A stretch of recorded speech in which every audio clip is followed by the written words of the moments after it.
ဟဲလိုတုံးဟာလောကသားတို့သတင်းဆိုးတစ်ခုကတော့ကြက်လိုင်ဒုတိယရာသီဟာနောက်ထပ်6ပတ်ဆိုရင်ပြီးဆုံးတော့မှာဖြစ်ပါတယ်။စုစုပေါင်းအပိုင်း28ပိုင်းရှိတဲ့အနက်အခုဆိုရင်အပိုင်း15အထိရောက်ရှိနေပြီဖြစ်ပါတယ်။ဒီနေရာမှာပရိသတ်တွေသိကျင်နေကြတာကစုစုပေါင်း28ပိုင်းရှိတာကိုဘာလို့6ပတ်ပဲကျန်တော့တယ်လို့ပြောတာလဲဆိုရင်အဲ့ဒါကတော့အပိုင်းကြိုတင်ကြည့်ရှုခွင့် fast track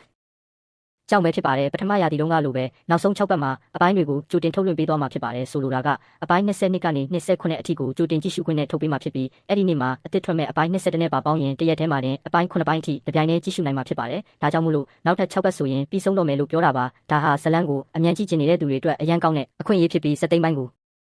အကြာကြီးစောင့်နေစရာမလိုပဲအမြန်ဆုံးကြည့်နိုင်မှာဖြစ်တယ်လို့ကြက်လိုင်ရဲ့နောက်ရာသီတွေအတွက်လည်းအထောက်ပံ့ဖြစ်စေမှာပါဒုတိယရာသီရဲ့စက်သိမ်းဟာမူရင်းဝတ္ထုရဲ့အခန်း260နဲ့280ကြားလောက်မှာပြီးဆုံးမှာဖြစ်ပြီးအဲ့ဒါကတော့ချန်ပီယံအန်တယောက်တောက်ရွှေတောင်ကိုသွားပြီးနေအောင်နဲ့ပြန်လည်ဆုံတွေ့တဲ့အချိန်မှာငါမင်းကိုနှစ်သက်တယ်လို့ဝန်ခံလိုက်တဲ့အခန်းကဏ္ဍပဲဖြစ်ပါတယ်ဒါဟာဇလန်းတစ်လျှောက်လုံးမှာစိတ်လှုပ်ရှားစရာအကောင်းဆုံးအပိုင်းတွေကတစ်ခုလည်းဖြစ်ပါတယ်ကြက်လိုင်ရဲ့အောင်မြင်မှုဟာခိုင်မာတဲ့